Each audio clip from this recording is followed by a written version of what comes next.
Ek slaan my oë op na die berge. Waar sal my hulp vandaan kom? Hou jou oë gerig op Jesus. Hy is die lighuis wat lig en vrede bring. Hy is jou redder. Wie sal jy dan vrees?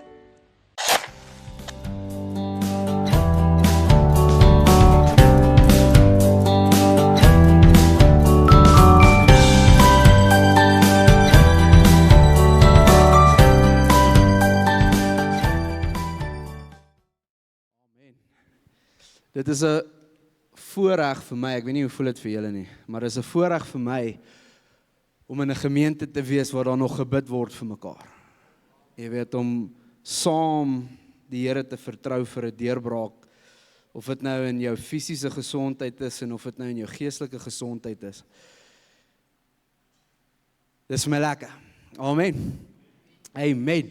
Ons is 1 week weg van ons Tetelestai naweek. Ja, dankie. En ek weet nie van julle nie, maar ek is baie opgewonde. Ek is nogals excited daarvoor en ek hoop julle is ook nogals excited daarvoor.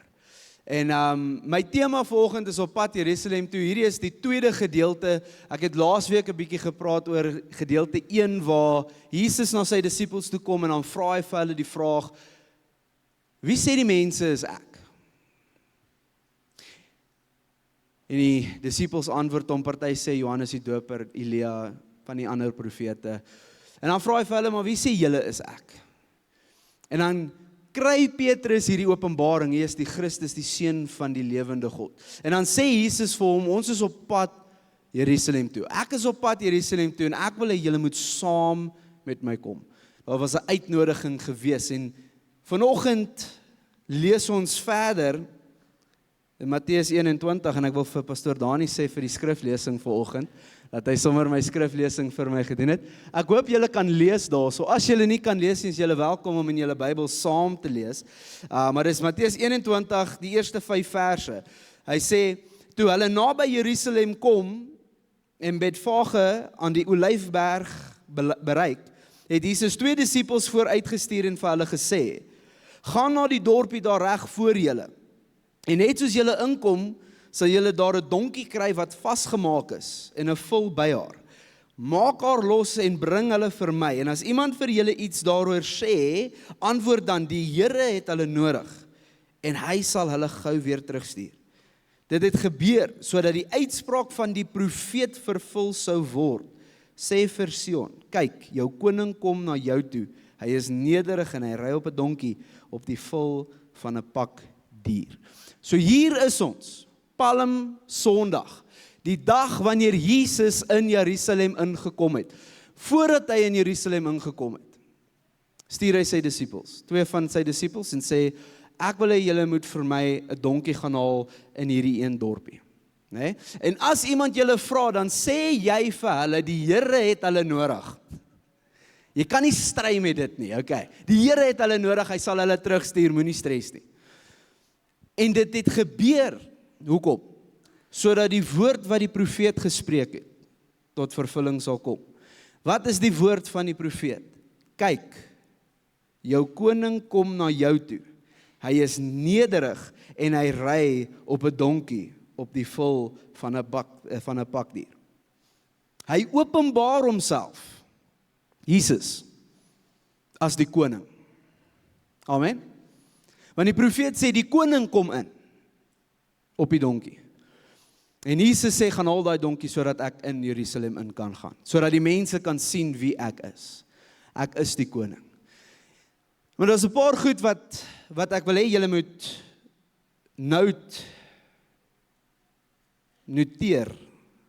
notisie van neem. Ek weet nie wat is die mooi Afrikaans. I want you to note the following. Jesus verklaar homself as koning, maar hy kom in Jerusalem as die lam wat geslag moet word. Lees saam met my, Exodus 12, vers 3 tot 6. Sê vir die hele gemeente van Israel: elkeen moet sorg dat hy op die 10de van hierdie maand 'n lam vir sy gesin het, vir elke huisgesin 1. As 'n huisgesin te klein is vir 'n lam, kan 'n man en sy naaste buurman dit onder mekaar verdeel volgens die getal persone. Julle moet die lam deel volgens elkeen se behoefte. Dit moet 'n jaar oud lammetjie wees sonder liggaamsgebrek, 'n skaap of 'n bok. Julle moet hom goed oppas tot die 14de van hierdie maand en dan moet die hele gemeente van Israel teen laatmiddag slag. Die lam word gekies die 10de van die maand. Jesus kom in Jerusalem in die 10de van die maand. Die dag wanneer die land, of die dag wanneer Israel 'n lam moes kies vir die offer, om hulle sondes te vergeef, om hulle sondes te bedek, is die dag wanneer Jesus gekies het om in Jerusalem in te gaan. Nie toevallig nie. Dit praat van die reddingsplan van Jesus. Die rede hoekom hy Jerusalem toe moes gaan in die eerste plek. Om te gaan as 'n koning, maar ook as die lam wat geslag moet word. Amen. Johannes 1 vers 29. Die volgende dag sien Johannes, hierdie is Johannes die doper waarvan hy praat, die volgende dag sien Johannes Jesus na hom toe kom en hy sê, daar is die lam van God, wat die sonde van die wêreld wegneem. Daar is die lam van God, wat die sonde van die wêreld wegneem. Jesaja 53 vers 7 sê hy is mishandel, maar hy het hom laat verdruk en sy mond nie oopgemaak nie, soos 'n lam wat na die slagplek gelei word en soos 'n skaap wat stom is voor sy skeerders. Ja, hy het sy mond nie oopgemaak nie. 700 jaar voordat Jesus gebore is, kom Jesaja en hy skryf hierdie. En hy sê die Messias is soos 'n lam wat gelei word om geslag te word. Johannes die doper sien Jesus en toe hy vir Jesus sien, verklaar hy, daar is die lam wat die sonde van die wêreld wegneem. Jesus kom in Jerusalem in as die koning, maar ook as die lam wat die sonde van die wêreld wegneem. Amen. 1 Petrus 1 vers 18 tot 19. Julle weet tog dat julle nie met verganklike dinge, silwer of goud losgekoop is uit julle sinnelose lewenswandel wat julle van die vaders oorgelewer is nie, maar met die kosbare bloed van Christus, soos van 'n lam sonder gebrek en vlekkeloos. Baie belangrik dat die lam vlekkeloos moes wees. Nee, daar sou inspeksie gehou word voordat 'n lam gekies is. Die lam moes 1 jaar oud gewees het volgens Exodus. Hy moes vlekkeloos gewees het. Met ander woorde, hulle het deur die lam gegaan en as daar een kolletjie op hom was, dan sou hulle hom nie kon gebruik nie. Die lam moes ook so gewees het dat hy nog nooit een van sy bene gebreek het nie. Vlekkeloos, perfect, volmaak. En Jesus kom en hy sê, dis hy. Hy is die een wat vir jou aan die kruis gaan sterf. Die rede hoekom hy Jerusalem toe moes gaan, julle sal onthou laasweek, die rede hoekom hy Jerusalem toe moes gaan is sodat hy kan sterf vir jou en vir my in ons plek, ons sondes op hom kan neem, sodat sy geregtigheid op ons kan wees. Dis die rede hoekom hy daar is. Maar hy kom en hy verklaar homself as koning, maar die skrif verklaar, die skrif maak dit duidelik, hy is die koning en hy is die offerlam. Maar 'n interessante ding gebeur, Matteus 21 vers 6 tot 9 sê die volgende. Die 2 disippels het toe vooruit gegaan en gedoen wat Jesus hulle beveel het. Met ander woorde, hulle was gehoorsaam geweest. Hulle het die donkie en die volk gebring, van hulle klere op die diere gesit en Jesus het opgeklim. Die grootste deel van die skare het van hulle klere op die pad oopgegooi en ander het takkies van die bome afgebreek en dit op die pad gestrooi. Die mense wat voor Jesus geloop het en die wat agter hom aangekom het, het begin uitroep, prys die seun van Dawid, loof hom wat in die naam van die Here kom, prys hom in die hoogste hemel. Amazing prentjie wat geskep word. Jesus kom in die stad van Jerusalem in op die donkie, voor en agter hom is mense, langs hom is mense wat uitroep, seun van Dawid. Die eerste keer in die publiek waar hy erken word as die Messias. in die publiek. Hy het by die vrou met by die put het hy dit gesê, maar in die publiek word hy nou erken. Seun van Dawid, Messias. Hulle erken hom as die Messias. Hulle erken hom as die koning. Amen. Amazing goed. Maar hulle verstaan nie wat dit beteken nie. Hulle verstaan nie wat dit beteken nie. Julle sal onthou by die voeding van die 5000 waar Jesus die broodjies en die visse verdeel het onder 5000 mense, wou hulle hom koning maak. Hulle het na hom toe gekom en gesê, jy moet koning wees. En hulle het gepraat van 'n fisiese koning. Né? Hulle het gepraat van 'n fisiese koning en Jesus het gesê, dis nie hoekom ek gekom het nie. Ek het gekom om jou te verlos. Ek het gekom vir geestelike verlossing.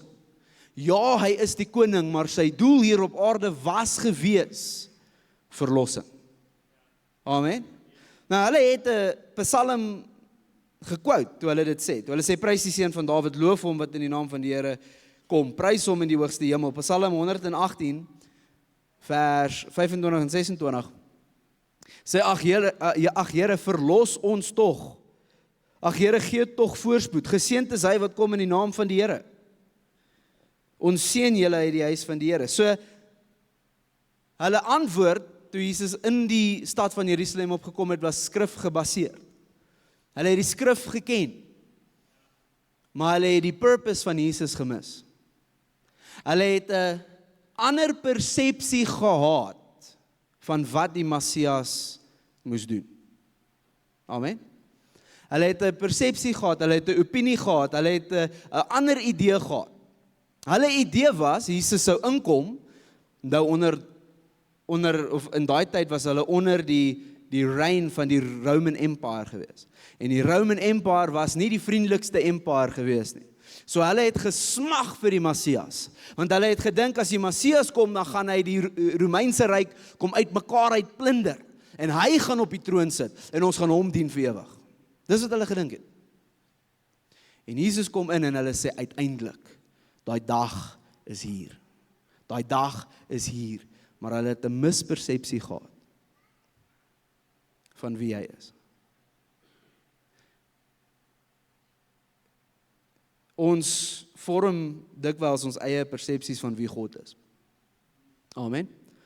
Dan dink ons weet. En ons dink, God moet dit, want hy is God. En dan wanneer ons ervaring nie in lyn staan met ons persepsie nie, dan begin ons twyfel. En ons begin vra. En ons geloof begin wankel, want hoekom het hierdie ding nou gebeur? Hoekom het hierdie ding gebeur? Dit pas nie in by my persepsie van wie God is nie.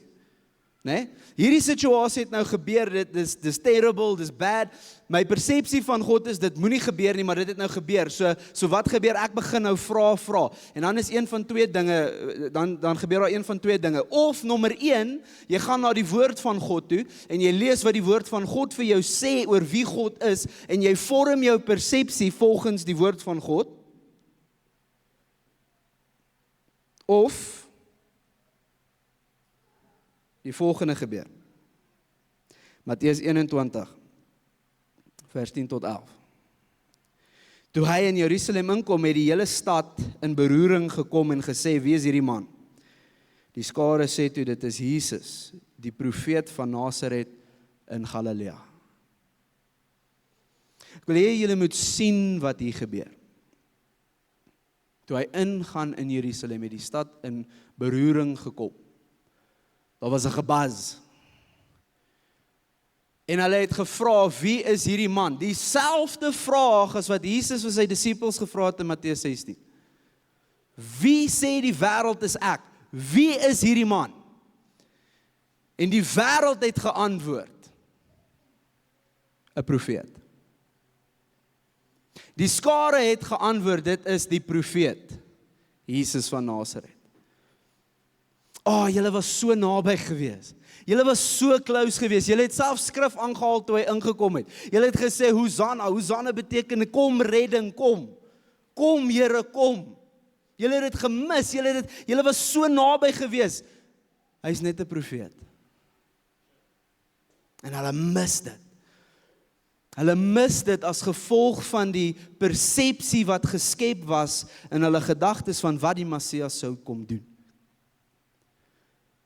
En mispersepsie lei na misverstand en misverstand lei tot verwerping. En die skare verwerp naderhand vir Jesus. Matteus 27 vers 22 en 23. Nou staan Jesus voor Pilatus. En Pilatus sê vir hulle: "Wat moet ek dan doen met Jesus wat Christus genoem word?" Hulle sê almal vir hom: "Laat hom gekruisig word." Maar hy sê: "Watter kwaad het hy dan gedoen?" Hulle het egter nog harder geskree en gesê: "Laat hom gekruisig word." Dieselfde skare. Wat 'n week terug hom erken het as Messias, hom erken het as koning, maar as gevolg van mispersepsies, 'n wanpersepsie, die verkeerde idee van wie hy is, verwerp hulle hom. And they reject him. Ek wil vanoggend kom sê, kerk, dat wanneer ons nie versigtig is nie, dan kruip daar mispersepsies van wie God is en van wat hy doen in ons in. En as ons nie tyd saam met hom spandeer nie, as ons nie tyd in die woord spandeer nie, as ons nie tyd in gebed spandeer nie, dan het ons die gevaar, die potensiële gevaar om te doen wat hierdie mense gedoen het. Dalk nie letterlik nie, maar hoeveel stories het julle nie al gehoor van mense wat naby aan die Here was, wat hom lief gehad het, wat hom gedien het met alles wat in hulle is, maar toe daar iets gebeur wat aaklig was, iets gebeur wat die hart geskeur het, wat gelei het tot hulle wat wegdraai van die kerk af, wegdraai van God af, verval het in hulle ou sondige lewe in. Hoekom gebeur dit? Moet hulle net man up en toughen up en kom deur dit? Nee, dis nie wat die probleem is. Die probleem is hulle het 'n wanpersepsie gehad. Hulle het 'n persepsie gehad van God wat sê, maar God sal dit nie toelaat nie. Maar God sal nie dat dit gebeur nie. Maar die waarheid is, die Bybel sê, Psalm 23, al loop ek deur die dal van doodskade weer, sal ek nie vrees nie, want hy is met my. So miskien moet jou persepsie verander, om te sê dat God sal my nie oor die dal van doodskade weer vat nie, maar hy sal my deur die dal van doodskade weer vat. En soos wat Pastor Morney altyd sê, die woord deur beteken dat die bestemming is eintlik aan die ander kant van die dal van doodskade weer. Amen. Maar partykeer moet ek en jy ons persepsie net 'n bietjie verander en sê, al gaan ek deur iets en al gebeur daar iets, sal ek nie vrees nie, want God is met my. En dit maak nie saak hoe erg dinge op hierdie aardbol raak nie, op hierdie aarde van ons raak nie, ek sal nie vrees nie, want U is met my. Sien, Jesus kom in. Jesus kom in as koning. Die koning. Die Messias. Die mense erken hom as koning, as Messias, maar hy kom ook as lam. Die lam wat geslag moet word. Sien, dis die gedeelte wat hulle gemis het. Nou ek wil nie te ver vooruit hardloop nie, want ons Tetelestai naweek is hierdie naweek wat kom. Maar die lam wat geslag moet word, wat jou sondes op hom moet neem, sy geregtigheid vir jou gee, sodat jy die geregtigheid van God in Christus Jesus kan wees. Dis hoekom hy Jerusalem toe gegaan het. That is why he went to Jerusalem. En hy het in Jerusalem ingekom. Die mense het nie verstaan nie, hulle het 'n mispersepsie gehad, en as gevolg van die mispersepsie het hulle misverstand gehad. Want toe Jesus nie met geweld inkom om die Romeinse ryk van die troon af te gooi nie, toe is hulle ervaring in teenstrydig met hulle persepsie. Nie met die woord van God nie, met hulle persepsie. Die storie wat net hierna gebeur het in die boek van Matteus, is nou nie op die skreen nie, maar die storie wat net na hierdie hele gebeurtenis gebeur het, is Jesus het Jerusalem toe gegaan, hy het na die tempel toe gegaan, en toe hy in die tempel kom, toe sien hy die mense wat die duifies verkoop, en toe wat gebeur? Toe kom hy in opstanding teenoor die skrifgeleerdes, en teenoor die religious leaders, en hulle staan daar en sê, wow, maar jy moes teen die Romeine opgekom het, nie teen ons nie. Jy kan nie die Messias wees nie. Want ons idee oor die Messias is nie in lyn met wat die woord van God sê nie. Die woord van God sê duidelik, hy kom om die sondes van die wêreld weg te neem. Die goeie nuus is, na Tetelestai naweek, na die Paasnaweek, nadat hy gekruisig is en nadat hy opgestaan het uit die dood uit, het hy opgegaan hemel toe, maar hy het ietsie anders vir sy disippels gesê terwyl hy op die aarde was. Hy het gesê, ek gaan om vir julle 'n plek voor te berei, en wanneer ek gegaan het, sal ek terugkom, sal ek julle kom haal, sodat julle kan weet waar ek is. Daar gaan 'n dag kom wanneer Jesus terugkom, en dan gaan hy terugkom as koning. Dan gaan hy terugkom as heerser. He will come back as Lord. Maar tot daai dag kom, is dit 'n voorreg vir my, is dit 'n voorreg vir ons as die kerk, is dit 'n voorreg vir ons as Christians, as kinders van God, om hom te leer ken. Deur die woord van God te vat, deur die woord van God oop te maak, en dit te lees, dit te bestudeer, tyd in aanbidding te spandeer, tyd in gebed te spandeer, 'n verhouding met hom te bou, sodat ons nie 'n mispersepsie vorm nie, sodat ons weet van wie ons praat. Wanneer daai vraag gevra word, wie is hierdie man? Wie is hy? Hy is Jesus, hy is die Christus, die Seun van die lewende God, die koning en die lam, wat gekom het om die sonde van die wêreld weg te neem. Ek sluit af met die volgende skrif. Filippense 2, vers 9 tot 11. So daarom het God hom ook uitermate verhoog en hom 'n naam gegee wat bo elke naam is, sodat in die naam van Jesus sou buig elke knie van die wat in die hemel en op aarde en onder die aarde is, en elke tong sou bely dat Jesus Christus die Here is, tot eer van God die Vader. Daar gaan 'n dag kom wanneer elke knie van elke mens wat nog ooit bestaan het en wat nog ooit sal bestaan, sal buig, en wanneer hulle tot besef sal kom ten volle wie hierdie man is, wie hierdie Jesus is, en hulle gaan dit erken, whether they like it or not, hulle gaan dit erken, hulle gaan moet, hulle gaan nie 'n keuse hê nie, en jou en my voorreg is voordat hierdie dag kom, het ons die voorreg om hom te leer ken as koning en as die lam wat geslag moet word, die vlekkelose lam wat deursoek is, wat getoets is, wat die toets geslaag het, wat perfect is vir jou en vir my. Dit is wie Jesus is. Kom ons sluit die oë en dan sluit ons af.